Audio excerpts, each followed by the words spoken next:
চলছে? কারা করছে? যারা বলছে দিল্লি যে আন্দোলন করো তারাই আবার বাংলায় করছে। নতুন এক ইতিহাস, নাহলে রাস্তায় পড়ে থাকবে আমাদের ছিন্ন ভিন্ন লাশ। চালাও গুলি যত পারো, আমাদের জেলে দেবে দাও, আপত্তি নেই। গুলি চালাবে চালাও, আপত্তি নেই। লাঠি পেটা করবে করো, আপত্তি নেই। গ্যাস চার্জ করবে, আমাদের আপত্তি নেই। আমাদের আপত্তি আশা করা যায়, চাওয়ালার কাছে করা যায় না। বৈজ্ঞানিকের কাছে যে আশা করা যায়, চাওয়ালার কাছে করা যায় না। এই কালা কানুনের বিরুদ্ধে আমরা এখানে এসেছি, যেটা আমাদের ইবাদত, ইমানি দায়িত্ব। বারবার একটা আমাদের কাছে কথা ভেসে আসে, একটা সম্প্রদায়ের মানুষকে টার্গেট করে চলে। ভারতবর্ষের বুকে আমাদের দুর্ভাগ্য, এমন একটা গভর্নমেন্টকে আমরা পেয়েছি,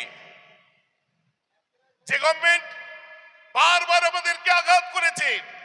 আমরা ভারত স্বাধীনতার পর থেকে যত প্রধানমন্ত্রী পেয়েছি, কেউ এই কথা বলেনি। আজ আমাদেরকে শুনতে হচ্ছে কি, যে হিন্দু খাতরে মে হ্যায়। শুনেছেন না আপনারা কি বলছে? হিন্দু খাতরে মে হ্যায়। আর নতুন করে স্লোগান উঠেছে, হিন্দু হিন্দু ভাই ভাই। মহা মুশকিল। কারা বলছে? যারা এতদিন হিন্দু বোধহয় ছিল না, শাহাবুদ্দিনের বাড়িতে দুপাটি খেয়েছিল। কোথায় খেয়েছিল? আরে বাটিটা, যে জিনিসটা খেয়েছে ওটাও ফেমাস, আর যে খেয়েছে সেও ফেমাস, মধ্যে থেকে শাহাবুদ্দিনও ফেমাস। এমন জিনিস খেয়েছে। আমাদের দুঃখ আফসোস কোথায়, যে আমাদের ভারতবর্ষের বুকে এতগুলো প্রধানমন্ত্রী এসেছে, কতগুলো কথা মন দিয়ে শুনুন। আমাদের এই দেশে 500 বছর মোগলরা রাজত্ব করেছে, একবারও বলেনি মুসলিম রাষ্ট্র করতে হবে। এই দেশে 200 বছর ব্রিটিশ রাজত্ব করেছে, একবারও বলেনি খ্রিস্ট রাষ্ট্র করতে হবে। এমন এক অপদার্থ সরকার আমরা পেয়েছি। আমাদের দুর্ভাগ্য যে এরা আজকে এসে বলছে হিন্দু রাষ্ট্র করতে হবে। 15 লাখ টাকা করে মানি ব্যাগে আপনাদের অ্যাকাউন্টে ঢুকেছিল, খরচা হয়ে গেছে? আরে হাত তুলে বলেন, আছে না খরচা হয়ে গেছে?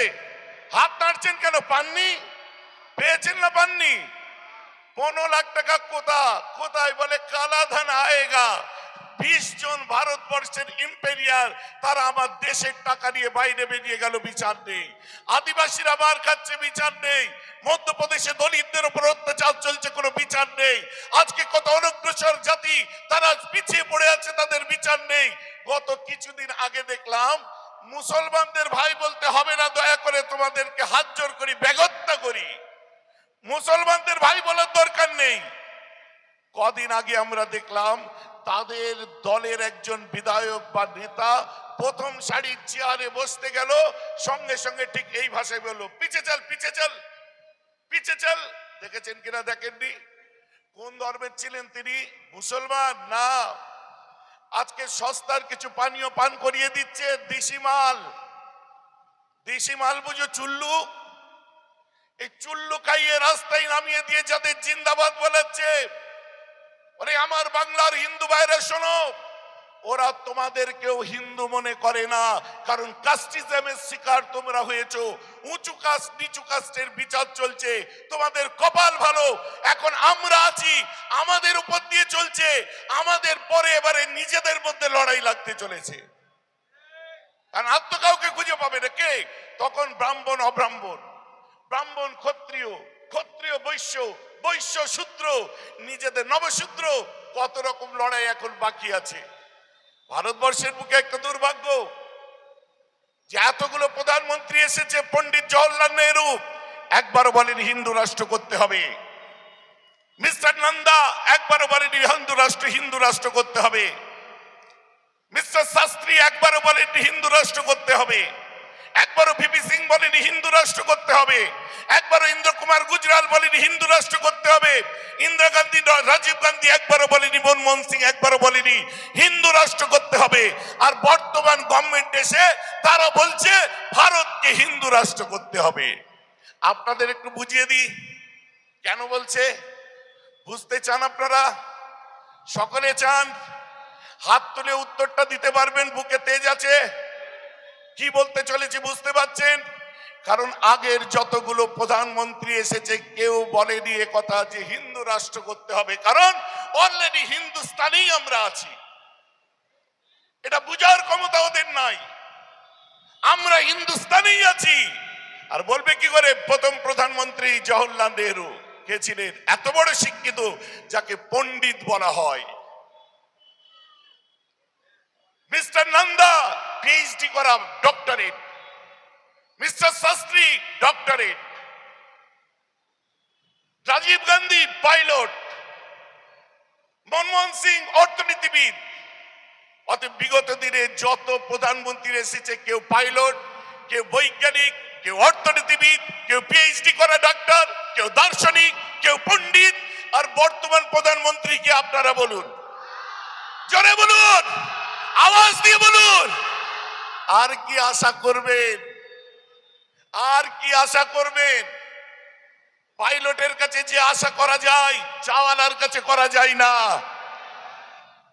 বৈজ্ঞানিকের কাছে যে আশা করা যায়, চাওয়ালার কাছে করা যায় না।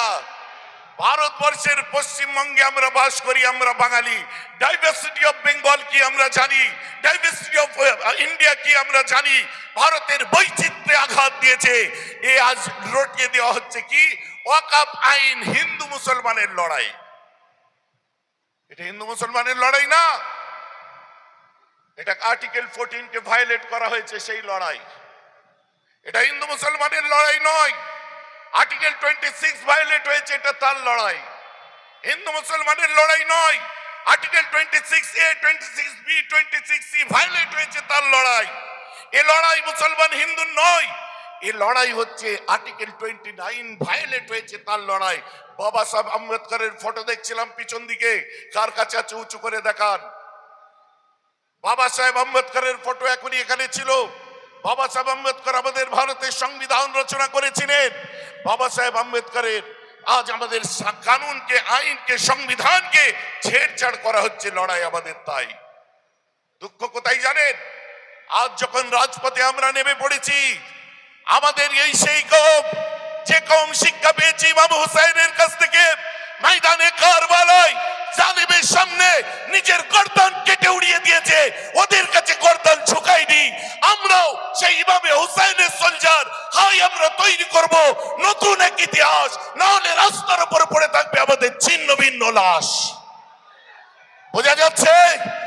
তৈরি হবে আজ নতুন এক ইতিহাস, নাহলে রাস্তায় পড়ে থাকবে আমাদের ছিন্ন ভিন্ন লাশ। চালাও গুলি যত পারো, আমাদের জেলে দেবে দাও, আপত্তি নেই। গুলি চালাবে চালাও, আপত্তি নেই। লাঠি পেটা করবে করো, আপত্তি নেই। গ্যাস চার্জ করবে, আমাদের আপত্তি নেই। আমাদের আপত্তি তোমরা একটা জাতি, একটা ধর্মের আইনের উপরে হস্তক্ষেপ করে তাদের মসজিদকে, তাদের কবরস্থানকে, তাদের আপনার ঈদগাহকে, তাদের মাদ্রাসাকে আল্লাহর সম্পত্তি দখল করেছো। আল্লাহর বান্দা হিসেবে শরীরে এক বিন্দু রক্ত থাকা অবস্থায় আমরা কোনোভাবে এই আইন মানছি না, মানছি না, মানছি না। আমাদের রক্ত থাকতে মেনে নিতে পারবো না।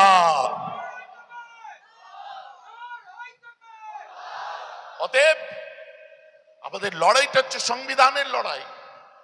হিন্দু মুসলমান বানানো হচ্ছে। পারাবদ্ধরে একটা কথা আছে জানেন? আমি ধন্যবাদ দেবো ইউটিউবার গুলোকে, যাদেরকে ছোট ছোট মিডিয়া বলে চালিয়ে দেয়। বড় বড় মিডিয়ার পেট্রোল ট্যাঙ্কে এরা সাথে করে নিয়ে ঘোরে। এরা নিউজ পাঠালে তবে তারা করে, আর এদের লোগোর আগে নিজেদের বড় করে লোগো মেরে দেয়। সেজে গুজে আনন্দবাজার পত্রিকা, আর কি বলে এবি আপনার স্টার আনন্দ, আর বাংলা, টিভি 9, নাম উল্লেখ করে বলছি, আজ তাক, এই ধরনের চ্যানেলগুলো সেজে গুজে তিড়িং বিড়িং করে লাপাতে লাপাতে আজ কি অবস্থা হচ্ছে হিন্দুদের দেখুন। আরে হিন্দুদের ঠিকাদারি নিয়ে বসে আছো তুমি। বিবেকানন্দর বাংলায় লাঠি ঘোরাতে চাচ্ছ, ঠাকুর পরমহংসদেবের বাংলায় লাঠি ঘোরাতে চাচ্ছ, যে বাংলায় রাজবল্লভী মায়ের মন্দির সে বাংলায় লাঠি ঘোরাতে চাচ্ছ, যে বাংলায় বাবা তারকনাথ সেখানে লাঠি ঘোরাচ্ছ, যে বাংলায় ব্যান্ডেল চাঁদ সেখানে লাঠি ঘোরাচ্ছ, যে জেলাতে আল্লামা রুহুল আমিন সেখানে লাঠি ঘোরাচ্ছ, যেখানে আল্লামা নূর আলী নবী সেখানে লাঠি ঘুরাচ্ছ, যেখানে মুজাদ্দেদে জামান সেখানে লাঠি ঘুরাচ্ছ। শোনো, আমরা হিন্দু নই, মুসলমান নই, বুঝি না। যখনই কোনো জাতির মানুষ বিপদে পড়ে একে অন্যের পরিপূরক হয়ে এগিয়ে যায়, এগুলো আমাদের ধর্মগুরুরা শিখিয়েছে। তোমাদের ওই যোগী আদিত্যনাথের বাদরের লেজ ধরে টেনে আমরা এগুলো শিখি। আমাদের ধর্মগুরুরা শিখিয়েছে, তোমাদের ওই যোগী আদিত্যনাথের বাদরের লেজ ধরে টেনে আমরা এগুলো শিখিনি। আমাদের শিখিয়েছে পীর ওলিরা শিখিয়েছে, আমরা সুফিজমে বিশ্বাস করি। হঠাৎ করে থেকে থেকে 3 তালাক। ইয়াশোদা ভাই নিজের বউ কোথায় আছে ঠিক নেই, আর মোদের বউ নিয়ে টানাটানি। আমাদের দেশের প্রধানমন্ত্রীর বউয়ের খবর কি, আর আমাদের বউ নিয়ে টানাটানি। কখনো হচ্ছে আপনার ইউনিফর্ম সিভিল কোড, কখনো 370, কখনো অকাপ। আসল ব্যাপার কি জানেন, ওদের বাড়তে দেওয়া উচিত নয়। দেখছে শিক্ষায় স্বাস্থ্যের ভিত্তিতে সামাজিক প্রতিপত্তিতে আগিয়ে চলেছে, এই সময় এদের গলাটাকে টিপে ধরো, ওই জায়গাতে চাপা দাও। এটা বিভাজনের রাজনীতি আজ নতুন করে ভাবিয়ে তুলছে ও হিন্দু ও মুসলমান। আমরা একে অন্যের পরিপূরক হয়ে বেঁচেছিলাম, ওদের সুশ্রী কাজে লাগছে না। আর বেনিস্ট্রিম মিডিয়াগুলো লাপাতে লাপাতে বলছে কিনা শামশেরগঞ্জে হিন্দুরা বাড়ি ছাড়া। আরে শামশেরগঞ্জের যে ঘটনা ঘটেছে, মুর্শিদাবাদ একটা ছোট্ট জেলা, মুর্শিদাবাদের একটা ছোট্ট জায়গায় একটা ঘটনা ঘটেছে। সারা বাংলার নাম মুর্শিদাবাদ নয়, সারা বাংলার নাম ধুলিয়ান নয়, সারা বাংলার নাম শামশেরগঞ্জ নয়। আপনারা ওটাতে দেখাতে পারলেন, আর আপনারা আবার দেখাতে বাধ্য হলেন যে সেখানকার মুসলিমরা হিন্দু ভাইদের বাড়িতে যে তাদের বুকে জড়িয়ে ধরে বলছে যে মরলে আমরা হিন্দু মুসলিম একসঙ্গে মরবো, আমরা ছোট থেকে বড় হয়েছি, জান দেবো তো আমার ভাইদের কোনো কষ্ট পেতে দেবো না। এটা চোখে দেখালেন, আপনাদের পুরা মুখে বাররাল লেপেছেন এটা দেখিয়ে, নাহলে সারা বাংলার হিন্দু মুসলমান আপনাদের গায়ে থুতু দিত, আজকে আপনাদের দিকে থুতু করতো আজ। আরে গরম তাওয়াতে রুটি সেকতে নেমেছে কারা? এই কেন্দ্রীয় স্বৈরাচারী সরকার। আবার এখানকারেরও কিছু নেতা আবার বলছে, দুঃখ লাগে, আন্দোলন করলে দিল্লি যে করো।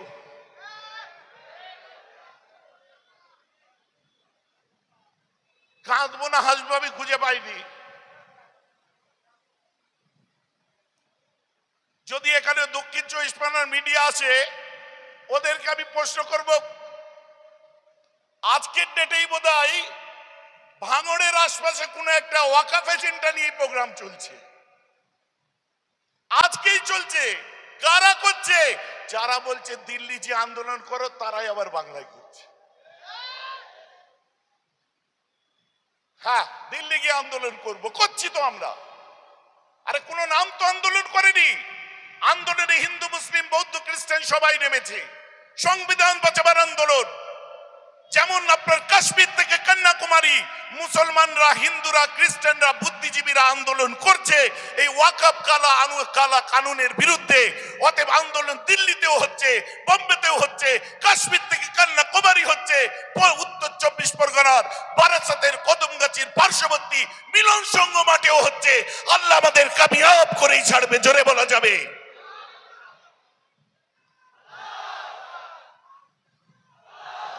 অতএব এদের কথায় আমরা কান দিই না।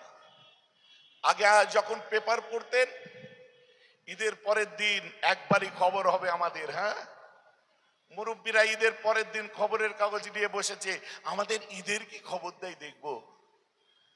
সেখানে লেখা আছে শান্তিতেই হলো ঈদ। আরে আমাদের শান্তি অশান্তিতে হয় ঈদ? তো আমি একটা প্রেস ক্লাবই আমি বলেছিলাম তখন যে শান্তিতেই হলো ঈদ, তার মানে কি?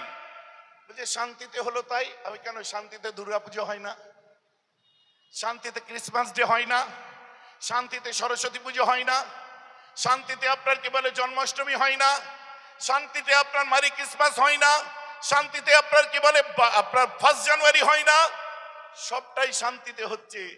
কোন সময় লিখলেন না শান্তিতে ঈদ, আর আপনার শান্তিতেই হলো আপনার ক্রিসমাস ডে, শান্তিতেই হলো নতুন বছর উদযাপিত, আর ঈদের সময় লিখে দিলেন শান্তিতেই হলো ঈদ। এমন একটা খোঁচা, যেন কথা ছিল অশান্তি হওয়ার, হয়নি তাই দুঃখ করে লিখছে শান্তিতেই হলো ঈদ। আপনারা কত সজ্জন ব্যক্তি আমাদের জানা আছে, কন্ট্রোভার্সি ছাড়া চলতে পারেন না। আর হট কেক, আজকে আমি তো বলি এমন একটা জাতি, নামে হোক আর যাই হোক শিরোনামে তাদেরকে না রাখলে রাজনীতির বড় বড় গদি হিলে যাবে। হয় নাম করো নাই বদনাম করো। যেমন আমার একটা আগের বক্তব্য যে জান্নাতেও রাসূলুল্লাহর নাম, জাহান্নামে রাসূলুল্লাহর নাম।